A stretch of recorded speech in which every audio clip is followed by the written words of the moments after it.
শুধু আজকের জন্য 27শে আগস্ট।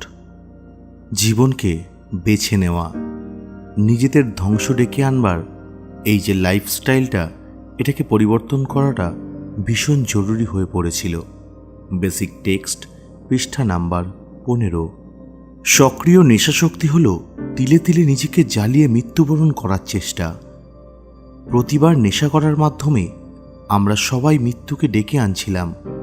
আমাদের লাইফস্টাইলটাও ছিল এমন যে আমাদের বারবার জীবনের ঝুঁকি নিতে হয়েছে।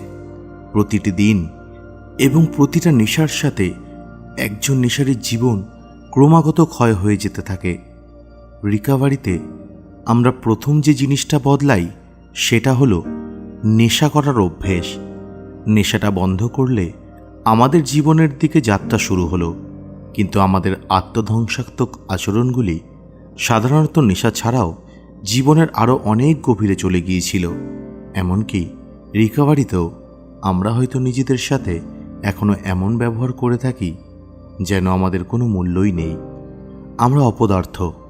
নিজেদের সাথে খারাপ ব্যবহার করে আমাদের খারাপ অনুভূতি আসে, এবং আমাদের অনুভূতি যখন খারাপ হয় তখন আমরা তার থেকে মুক্তি পাওয়ার উপায় খুঁজি। খুঁজতে খুঁজতে হয়তো পৌঁছে যাব আমাদের অতীতের সেই কষ্টের ঔষধ মানে নেশার কাছে। রিকভারিকে বেছে নেওয়া মানে জীবনকে বেছে নেওয়া। প্রতিটি দিন আমরা এই সিদ্ধান্তটা নিই যে আমরা স্বাধীনভাবে বাঁচতে চাই। যতবার আমরা আত্মবিধ্বংসী আচরণ পরিত্যাগ করি ততবারই আমরা রিকভারিকে বেছে নিই। শুধু আজকের জন্য রিকভারিকে বেছে নেওয়ার মাধ্যমে আমি জীবনকে বেছে নেব। আমি আমার নিজের যত্ন নেব।